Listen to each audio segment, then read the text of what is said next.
Without a doubt, the breath was the number one tool for me, the breath and a gratitude practice. So I looked at life as the training ground to develop the skill of controlling the controllables. And that's literally the number one thing I try to get to across the athlete. Well, welcome to the Car Ride Home podcast. Honored today to be joined by Brandon Guyer. Spent 7 years in Major League Baseball. Currently has founded Major League Mindset, which we're going to talk a lot about, and is currently the mental strength coach for his alma mater at the University of Virginia, prep baseball, and now the Alliance Fast Pitch, which I can't wait to talk more about. Brandon, welcome to the Car Ride Thank Home. you. I appreciate it. It's an honor as well to be here. I really look forward to this conversation and the work and impact that I know we'll do together. So I appreciate you having me. I love it. First things first, we always start the car ride the same way. So we gotta set the scene here. We'll learn a lot about you through this. Okay. So number one, you're in charge of the music on the car ride home. What are we listening to? Ooh, wow. I am a big fan of the band The Score. Really love them. Got to see them in person about 2 years ago.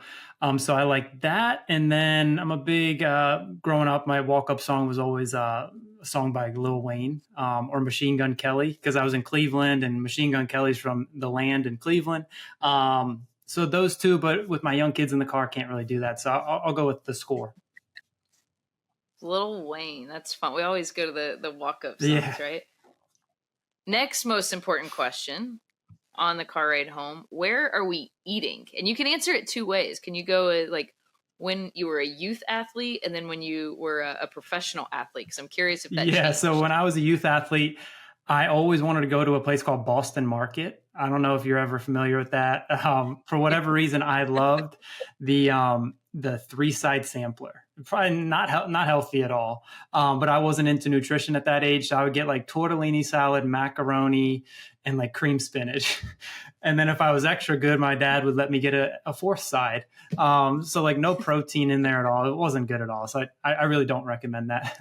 And then right now, I would probably say I love this place called True Food, really good restaurant, or something quick, probably Cava or Chipotle.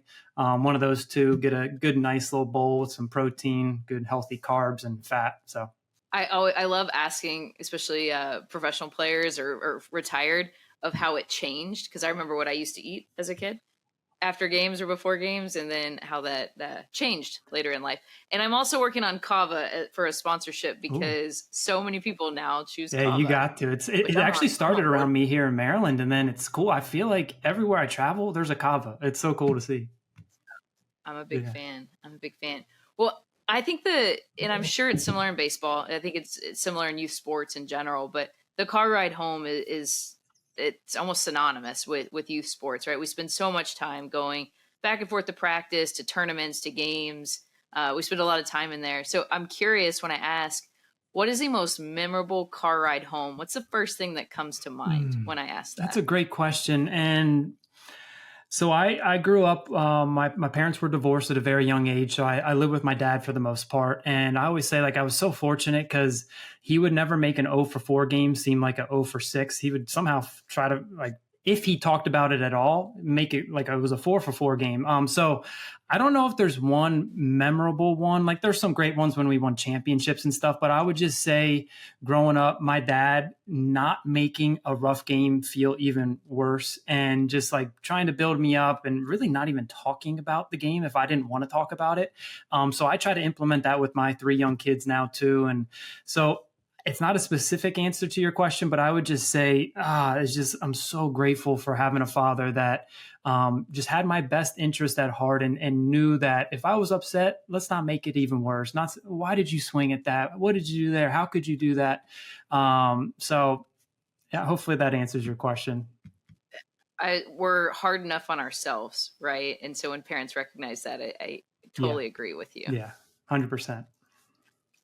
Well, let's learn a little bit more about you personally and we will slowly as the car ride goes on. We'll talk more about what you're doing with Major League Mindset and how you transition from being an athlete to working with athletes. But can you go back to the roots of how it all started and when you were first introduced to the game of baseball. Yeah, wow. When I was first introduced, gotta probably was 4 or 5. And another thing with my dad, I talk about him all the time. I just remember, and that's why seeing Freddie Freeman in the World Series, him talk about his dad all the time is just such a beautiful thing. But my dad was like that, just always out. If I wanted to throw with me, play catch, throw batting practice, whatever it was. So at an early age, played t-ball, played machine pitch, all of that growing up. So I think it started at 4, and then. Would you want me to get into like how it came about with the mindset stuff? Okay, Sure. so Yeah. my first 3 years at Herndon High School in Northern Virginia, um, for a lack of a better word, sucked at baseball. Excuse my language, young kids and everyone listening. Like, Coming from a guy who played 7 years in the big yeah, league, no, so like my it's first 3 years, I think as a junior, I hit 270. No college is talking to me. Thank the good Lord, a coach recommended I get into the mental side of the game heading into senior year.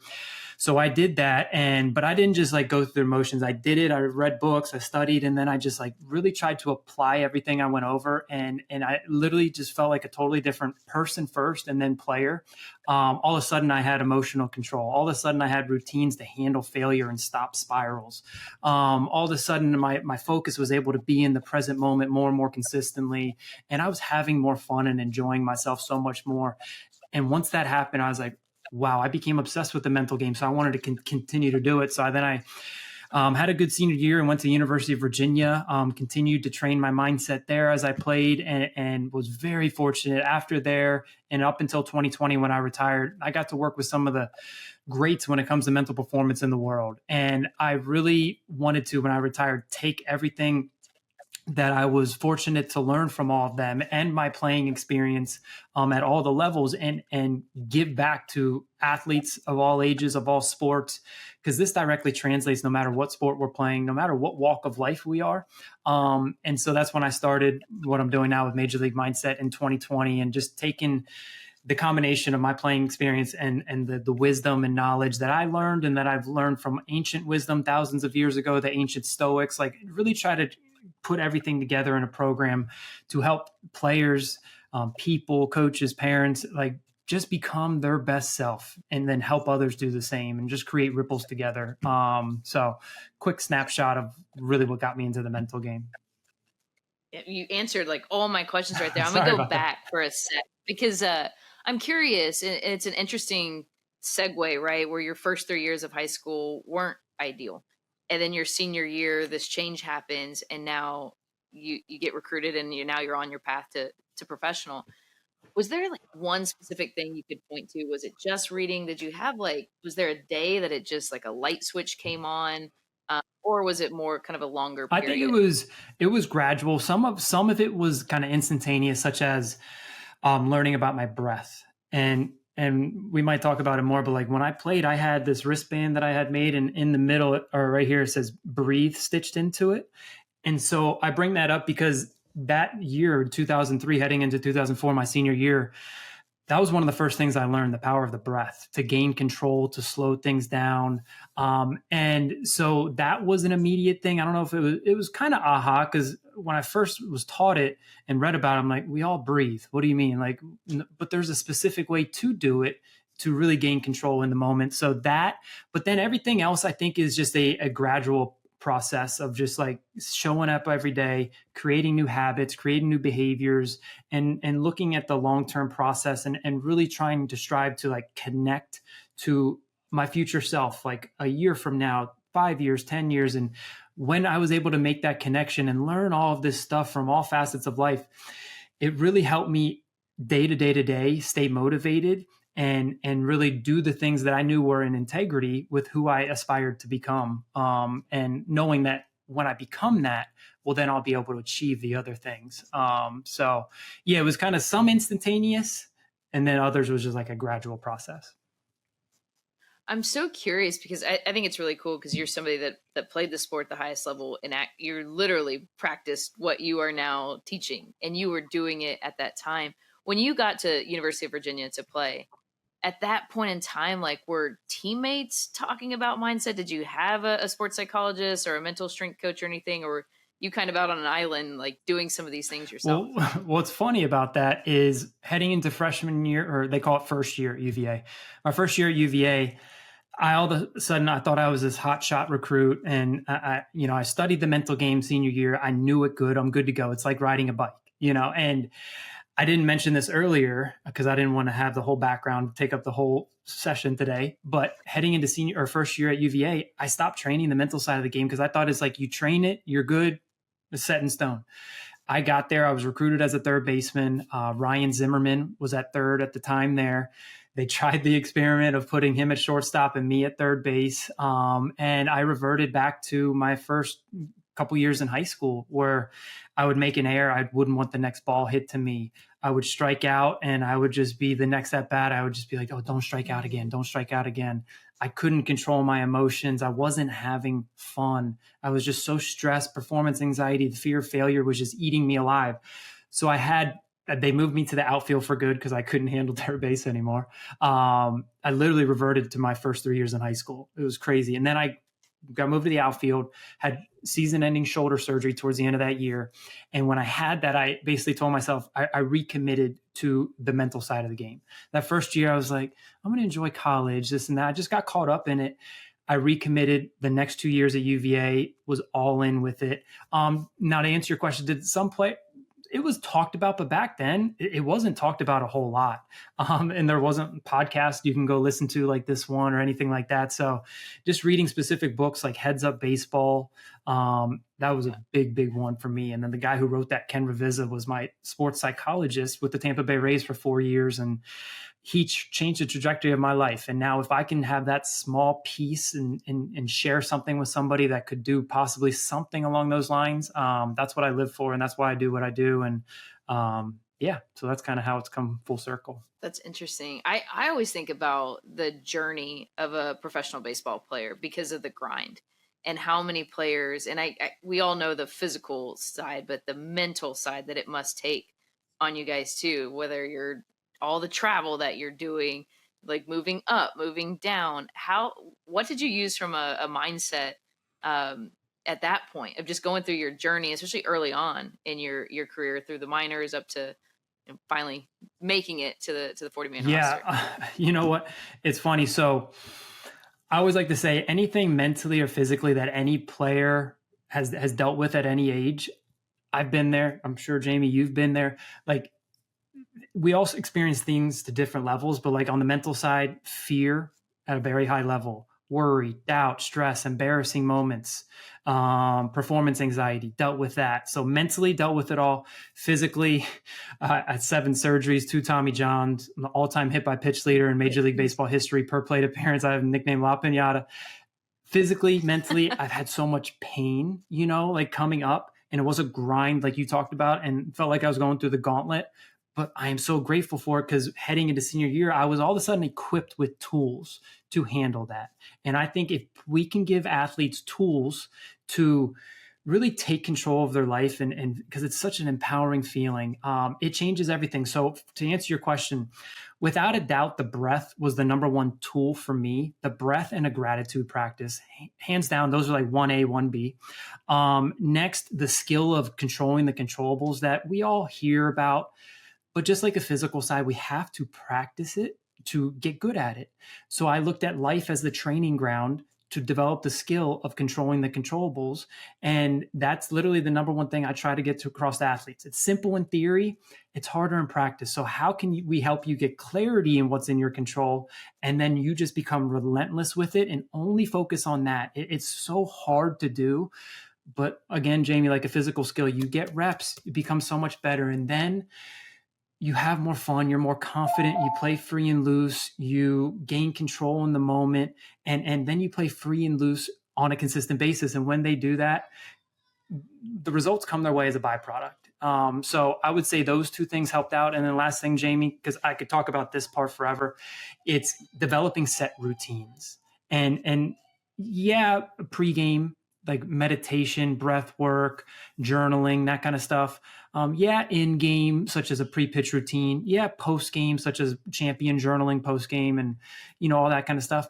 but also AM and PM routines, like really dominating the bookends of my day, the time of the day that I feel like is in the most in our control the most, and setting this, like creating these masterpiece days where, okay, this is what I know leads to the best version of me showing up. And it took a lot of self-reflection and awareness to determine that. And then once I determined that, it's like, okay, Brandon, you got to have the emotional stamina to do that stuff when you don't feel like doing it. And the worse things are going for you, the more committed you need to be to it. So, when I'm getting caught up and down, when Jamie in 2009, my first year in AA, my first 200 at bats, I was hitting 180.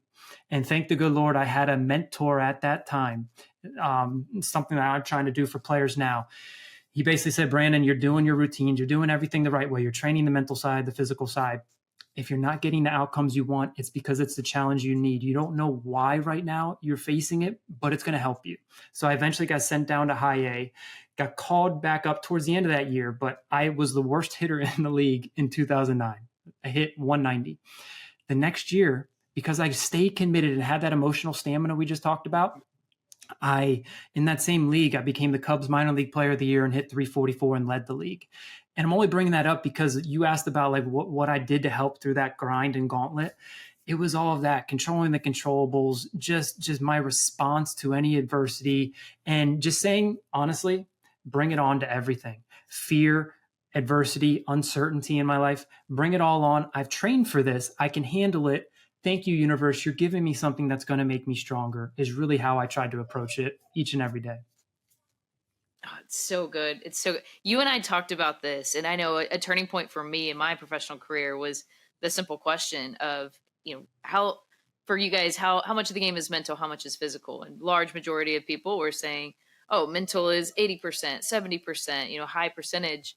And then it was a real simple question of, well, how much are you practicing the mental game?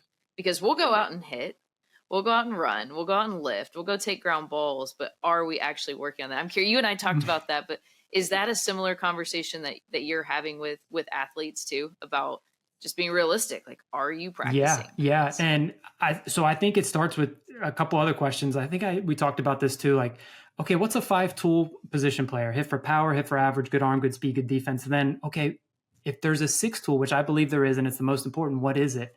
And a lot of times, because I'm traveling and talking about mindset, they say mindset. Yeah. And then it's what you just mentioned, like, okay, what percentage of the game of baseball is mental? What percentage of the time do you train it? Or not just obviously softball, too, every single sport. What percentage of the time do you train it? And the majority is 0 to 5%.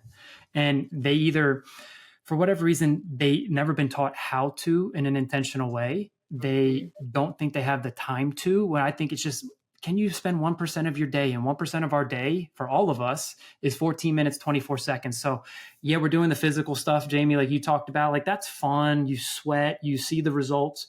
But what if you can go to the mind gym, and whether it's meditation, whether it's journaling, controlling the controllables, doing what you said you would do, getting uncomfortable, like having these set lifts you do in the mind gym for just 1% of your day, they notice a huge difference, because then it's do a little, a lot, not a lot, a little. And then lastly, Jamie, a lot of players, and this was me my first 3 years in high school, they believe that what they're born with is just set in stone. So like their confidence, their focus, their discipline, all of that stuff, their toughness is just who they are, what they're born with. It's set in stone. They can't do anything about it, but we can train our body and our mind the same way, because we all have the gift of growth. If you want to develop your mental skills and strength, it's the same thing as your physical skills and strength. Just get intentional, deliberate reps, and you will get stronger. It's impossible not to. So once players realize that, they become all in. And once they get those immediate results, they're like, how have I never trained this way before? And it's a beautiful process. Well, that's why I love what you're doing. And I love the opportunity to now have this conversation with young athletes and parents, because you use control the controllables. And that was something that was my head coach in college, who my mentor, and she used that. But I wasn't introduced to that phrase until I was 18. Yeah. And I was a player. I 100% struggled with emotions and just like how to manage some of that too. So in your words, if you're speaking to a young athlete, what exactly do you mean when you say control the Yeah, so I, controllables? I created an acronym because I coach my son's 9U or 8U, now about to be 9U team. And obviously they're young, and trying to make it so simple that they can understand it. So I created an acronym called REAP, REAP. I created that acronym because I believe you reap the benefits, like players of all ages, all sports reap the benefits of more fun, more confidence, less stress, less pressure, less fear, and them just playing free and loose. You probably hear me say that a lot. Those three words, you played this at a high level. When we're free and loose, we're dangerous, and I think Yeah. putting all we have into the controllables leads to that. So words that start with R, E, A, and P. So words that start with R, your responses, 100% in our control. Umpire call, the coach, the other team, this or that, whatever happens, your response, 100% in your control. Your effort, your energy, your emotions. A, your attitude, your actions. And I end with appearance. And by appearance, I mean your body language and how you carry yourself and your posture. And then a lot of science around that of how you can literally create confidence in the moment. It's crazy. And then P, positivity, present moment focus, positive self-talk, perspective, which I think might be the most important. So helping them get really good clarity, Jamie, of what's 100% in their control. And then once they have that, just literally let go of everything else. And like I mentioned earlier, look at life on and off the field as a training ground. You're in school, someone bumps into you by accident or something, you get to control your response. Someone says something you don't like, whatever happened, you're in traffic, whatever happens, you always get the ability. And this is something when we just become intentional, it just becomes top of mind. So then these things happen that aren't in our control. And then it's like our just immediate responses. Can I control that? If not, I'm letting it go. Because what happens in my first 3 years in high school, Jamie, I was so focused on the things out of my control, especially the thoughts, opinions, and decisions of other people. And so, of course, I'm tight and tense and afraid to mess up. And then when we think about what's out of our control, that thing controls us. And that was controlling me for the longest time. And hey, am I perfect now? Heck no. And if I'm not careful and I don't really train this and focus on it, I start to, I start to think about all that other stuff. But it just gets good. Like, what if you don't do it 100% of the time, but what if 90% of the time you are great with controlling the controllables? You'll notice as a byproduct, the results you want will come your way, especially the internal results such as happiness, freeness, looseness, all that stuff. I used to we used attitude and effort. Now I love that with Reap. I can expand the vocabulary of even more things that you can control. Body language was a big one. I know as a young athlete, I mean, mine was more of my body language responding, of like hanging the head or being mad or showing things. But man, once people started, and nobody gave me any tools really to work on it, just pointed that part out. But, and I'm curious, so I want to ask a specific question. If you've worked with, obviously, with baseball players from all levels, you've worked with fast pitch players from different age groups. Are you seeing any differences in female athletes compared to male athletes? Is there anything that stands out, or is it kind of in the teachings, it's the same basic framework That's a there? great question. And everyone is different. I think really for fast pitch softball, for baseball at any level, it comes down to four things that I believe hold players back the most. And this is all ages: fear, inability to handle adversity, lack of routines, and then the lack of self-discipline. So no matter if they play fast pitch or if they're playing baseball or football or basketball or golf or just any walk of life, I believe it's those things that hold us back, hold individuals back the most. So giving players tools to chip away at those, the fear of failure, I think that's number one. Help them get rid of that, and where they get the mindset, literally just bring it on to everything. Then it changes literally at a physiological level how their body responds to pressure and stress and fear. Help them become great at handling failure. And for this, Jamie, I like to call it, I learned it from the great Nassim Taleb. He wrote a book called Anti-Fragile. Help them become anti-fragile, where they aren't fragile and break easily, aka me, my first 3 years in high school. They aren't resilient. Resiliency is good. We want them to get resilient. They bounce back quicker than most. But on the furthest end of the spectrum, they're anti-fragile. They're unbreakable. They're the opposite of fragile. And they don't just bounce back quicker than those who are resilient. They bounce back stronger. So give them this sense of anti-fragility. Give them set routines, like we kind of mentioned earlier, AM, PM, pre-game routine, in-game routine, post-game routine, and then just help them develop those. And once they commit to those, their life changes. And then at the last one, I think number 4, discipline. Just out-discipline the competition. And once they can develop those, and it comes down to just doing what you know is best for you, whether you feel like doing it or not. They notice the shift as a person first, I believe. And then I think because of that on the field, the results just come their way as a byproduct. Everything that you're saying, I'm thinking to myself, like, this has changed my business professional career too at an older age. So I know we're talking a lot in the context of youth athletes, in the context of baseball and softball, but would you agree that these are skills that are transferable for a long time off the field as 100%. Like when I retired in 2020, I knew nothing about the business world, all that, but I knew what it would take to if I was fortunate enough to build Major League Mindset into what it is. It's going to take a lot of courage. It's going to take a lot of focus, and it's going to take a lot of discipline. 3 things that really helped me during my career, and I'm sure has helped you build Alliance and everything you do to what it is.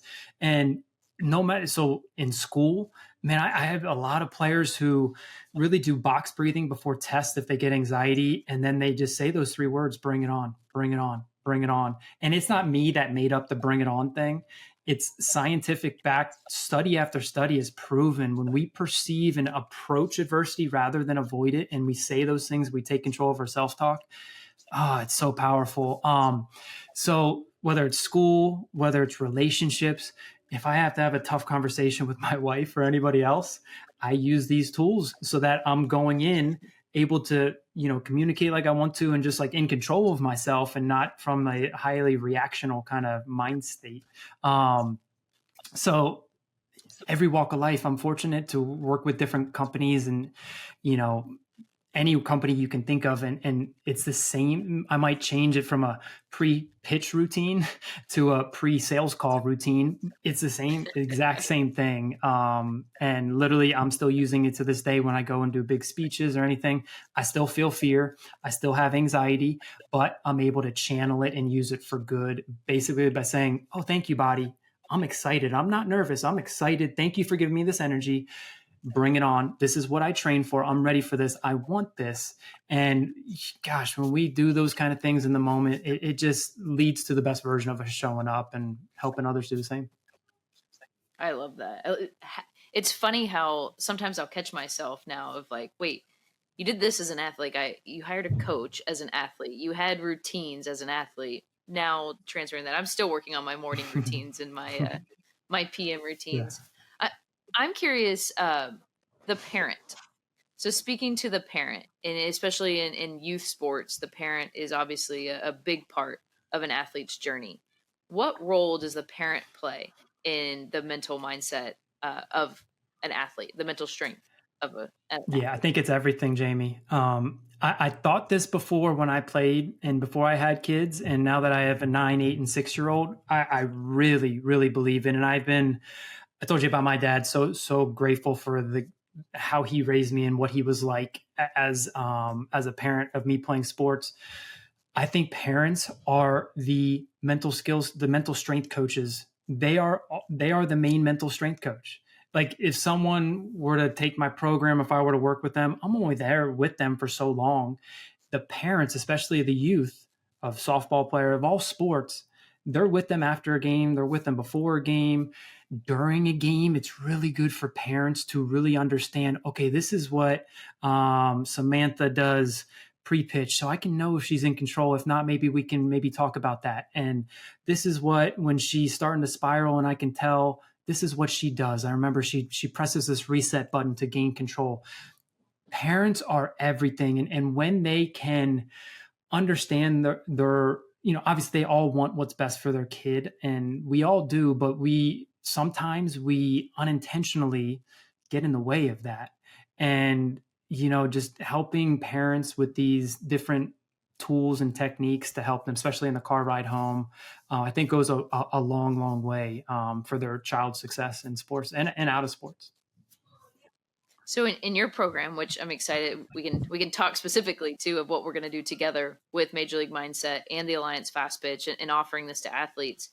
So what does that look like for parents? Are you actually do they join the class with the athlete? Do you have tools, resources specific to the parent? I'm kind of curious what that looks like for the Yeah, parent. so for the parents, they always ask like, can we take part? And 100%, please take part. You don't have to, but please do take part, especially in this part of the app where it's like creating new habits and behaviors. First, you can see if your daughter or son is doing it, but also a lot of parents take part and then they build their own checklist for success. So then they notice how it does help them in all facets. So definitely parents take part, and then also trying to think. I have a program called Major League Parents that everyone who takes part in the 8-week training gets free access to, and that's where I just kind of run through parents to really emphasize the controllables, to emphasize the car ride to and from, and that's why I love this podcast so much.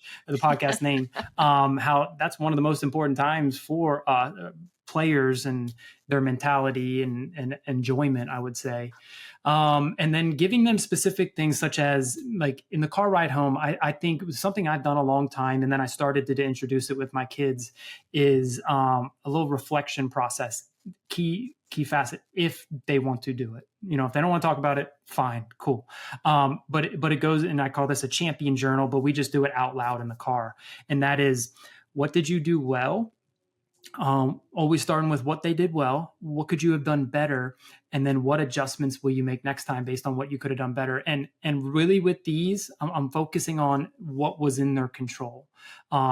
What did you do well in your control, effort wise, attitude wise, teammate wise?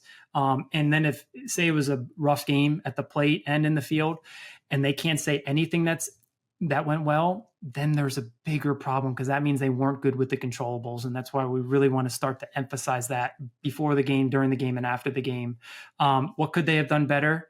Start to think about, controllables and maybe results wise, mechanic wise, what do you think you could have done better? And then what adjustments will they make next time? I found that structure can really help players and parents have that good, healthy conversation and do a reflection process together. If, like I said, if my kids don't want to, totally cool. But yeah, I do recommend it. It's people have seen benefits and it's been great. It's really cool. It's so ironic. We didn't talk about what the name of this podcast was, but one of the big reasons I know I spend a lot of times in the car, and nowadays because there are resources that instead of just turning on the music, maybe we could help either by sharing a funny story or actually giving resources. So I'm excited now that hey, the car ride got enhanced even more. Of there's yeah, and real there. Quick to just hit on that, Jamie. As part of I do like not a podcast like this. I just do like a daily 5-minute just mental tip podcast. And every Saturday I do a breath work kind of meditation and visualization. And a lot of parents like to put that on in the car ride there to really just get their son or daughter in the right, calmness, confidence, and just ready to go crush it. So that's something that's really good too. We're talking about car ride home, but car ride to doing something like that is great. So it's not like we're talking about, oh, you got to do this during the game, this and that, like so that they can go in, once again, free and loose and enjoy themselves. I love that. You use Major League Mindset. So I haven't asked you this because we hear a lot about mental health. We hear, sports psychologist. We have mental performance. How do you differentiate? Like, why mindset for you when you were coming up with the name, and being a mental strength coach? Is there purpose, intentionality behind even the naming there? Or yes. What you call it? So I kind of hit on it earlier, Jamie. I believe, we all want to go to the physical gym and do physical strength work to get stronger. And, the physical side is very important for us to find out how good we can be as athletes. So is the mental side and our mindset. It's that sixth tool. It's the most important tool. It's what helps you get the most out of those physical tools, I believe.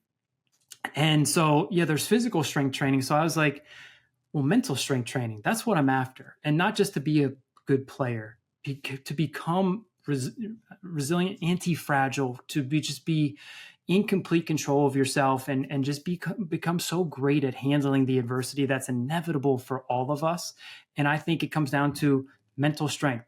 Is it the same as mental skills or mental performance? Sure, but I think it incorporates everything together. And then when it came to the mindset, major league mindset, honestly, I just I thought it was a cool name, and fortunate it wasn't taken. And so I started that. But I like to call myself a mental strength coach. But for others out there, it's the same as mental skills and mental performance. But that's kind of how I went about it. I'm a branding person. I had a feeling that there was maybe an answer there. So I want to wrap this up with a little fun. So I call it our rapid fire section. So first thing that comes to mind, I'm all over the place with these. In fact, I one of the questions is related to your MLB record as well. But so first thing, just curious, if you could go back, what's the number one tool you wish you would have had as a youth player? Does this have to be quick, or can I explain it at all? You can explain. It would be, I call it major league identities. It would be creating identities for myself and naming them on and off the field. I didn't know who I was when I was younger. No identity, my self-image was so low, and my self-worth was completely tied to on the field. So if I could have changed anything and develop a tool when I was younger, it would be have a strong identity on and off the field to really get the self-image up. And because I don't believe we can ever outperform our self-image. So getting that self-image set point really high is what I would have done. And then that's the first part, like, okay, create this identity, but then number two right behind it, what do you do that leads to those versions of you showing up both on and off the field? And then I think it comes down to just do that stuff more and do the other stuff less. So creating those very strong identities. It just so happens that's the top exercise of the program. And I put so much into it because I know my younger self could have used it so much. So yeah. That's good. That's good. Our athletes talk a lot about identity, by the way. So I think that's a really big thing. You mentioned, there's fear, there's performance anxiety, embarrassment is a big thing, especially as a kid. So a little vulnerability. What was your most embarrassing moment as an athlete, and how did you overcome Yeah, so that? when I was my first year in the big leagues, I had the yips. I didn't know where the ball was going. And this came about. And thank God I trained the mindset to get over that. It wasn't overnight, but if I didn't, you and I probably are not talking right now because I wouldn't have had the career that I had. In 2013, I went to bunt Durham Bulls AAA, and the ball hit my right finger, middle finger. I had to get stitches. I still don't have feeling in that. Coming back from that, I would make throws, and I didn't know where it was going. And all of a sudden, I'm just making these horrible throws. And you know what, Jamie? The worst part, literally, I remember my first year in the big leagues, Desmond Jennings was the center fielder for the Tampa Bay Rays. In between innings, I couldn't throw it 20 feet to the guy. I was in left field. I couldn't throw to center fielder. So all I'm doing is thinking, oh my God, they see this big leaguer can't even throw a ball, this and that. So I would say having to deal with the yips was super hard. It was embarrassing. I was a big leaguer. And then, man, I just, through visualization, through self-talk, through mental imagery, all this stuff, I was able to get over it. But that was probably one of the hardest parts of my entire career. I actually did a podcast episode. Eileen Canny is a pitcher, All-American pitcher, professional pitcher in fast pitch, had the yips of throwing overhand. So could throw underhand, but when had to make the play at first. And it's a common thing in fact. We'll have to chat more about that. More people deal with it. It's just not talked about. It's not talked about enough, and it's crazy. real. Yeah. Maybe this isn't a good segue, but curious because we all go through heckling as athletes, especially at the professional level. Do you have a good story? What's the best heckling moment that fans got you? Well, I'll tell you what. When I was playing with the Rays from 2011 to 16, great fans, love them. We wouldn't get a whole lot, sometimes 10, 12,000. So home games in the outfield, especially against like the Yankees or the Orioles, their spring trainings around that area, I would be in the outfield being heckled at home games with the Tampa Bay Rays. So that was just like a weird thing. Like, I'm at home, I feel like I should be getting cheered on. I'm getting heckled. But as far as, there's nothing that really, really stands out, like the typical stuff. And you know what, honestly, I tried to think of myself. I would have this flip the switch routine, and this is a longer story, but I would flip the switch into my alter ego, which I called a hungry lion. And it would just, to me, I blocked it all out. So like anyone could do anything they wanted besides coming up and hitting me. And is like, I wouldn't let it phase me. But yeah, so I would just stick with that Ray story, I guess. There you go. There you go. Favorite MLB experience? So curious. What's the first thing that comes to mind? Game 7, 2016 World Series. I'm on second base, 2 outs, bottom of the 8th. Rajay Davis hits a home run to tie it. I mean, I still get goosebumps thinking about it. I mean, I just got goosebumps. Whenever I think about it, it's just crazy. We tied. Chapman was at 30 pitches, Game 7, bottom of the 8th. When he hit that, I'm like, we're winning the World Series, So that, without a doubt. Personally, it would be either my at-bat right before that where I hit a double, or my first at-bat in the big leagues. I have it right here. It became the 108th player to hit a home run in the first big league at-bat. The funny story about that, I struck out the next 2, and I got sent down 2 days later. Doesn't matter. So that's the grind you were talking about, highs and lows. How can we try to stay neutral? Yeah, so. The other record I read, so the record of getting hit by a pitch in a game is 3, and it's happened to you twice. Yeah. Like, are you just crowding the plate? Like, did you piss somebody off, man? Like, that's funny. How do you become the all-time hit by pitch leader? A lot of people thought that I just piss people off all the time, and I don't think they would hit me because I don't care. If I get hit, and they're like, why would we put them on first base? Might as well do it to someone who doesn't want to get hit. No, but there's a couple things. So I never intentionally did it. Like my whole life, I always got hit. But like in the big leagues, when I would stride, I kind of closed myself off so that front foot would get close to the chalk on the inside corner. And as my career went on, I was basically a platoon player. I was a righty hitter, faced a lot of lefty pitchers, and they ended up coming in on me a lot because they didn't want me to get extended. And I just wired myself like, hey, if they miss a little, I'm going to get hit. It's the same as a single. It's the same as a walk. Let me get on for the big boys to drive me in. And I literally just approached it like that. And I over 100 times I got hit, and fortunately I never got hurt and never missed a game, but it's just like we're talking about mindset. Like I just wired myself to not, because I was afraid when I was way, way younger to get over that stuff, and just looked at it in a different kind of light. It's fun. Like each one does have a mindset little intention there. Yeah. Push it. It's powerful. So it's powerful. Now, speaking of Major League Mindset, you work with athletes of all ages. Do you have a favorite success story of any of your athletes? So there's 2. There's one, this kid's 11. I get sent stuff a good amount. He came through my 8-week class a year ago. I just want to read it. Brought tears the first time, but I'll just read it real quick. Dear Brandon, I really learned a lot from you through your MLM course this winter. I am obsessed with controlling the controllables. This is from an 11-year-old. Every day, and I'm living and playing with Arete. Arete means excellence. It really just means express the best version of yourself. Thank you so much for teaching me all that you did. I feel so ready for my season this year, and most importantly for life. Thank you, Jack. So that, I mean, it's amazing. Also, last year, I've been working with a Mets player in the minor leagues for 2 years now, and he won the Mets Minor League Player of the Year award. And just getting to use his story, and he said you can send it out to everybody. So I've had different companies like Prep Baseball Report send it out, and it's made such an impact. Like this is the goals he set, and then this was his process, the things in his control that led to him achieving that or giving himself the best shot, because he actually didn't hit a lot of his goals, but his main goal, win Mets Minor League Player of the Year award. And he did win that this year. And I just love it for what he did and the work he put in, but also how he can then, he's allowing me to share it with others so that they can then do it too, which I believe is what it's all about. So I'll go with those 2. That's pretty good. I got the same chills of the walk off or the tying home run I just got up there, man. And finally, one thing that for anybody that's listening, whether it's a parent, a coach, an athlete, one thing they can start doing today to get better on their mental strength or on their mindset. There's so many things. I'm going to do something we haven't talked about because we talked about breath. I probably would have gone there. I'm going to say dial in your energy.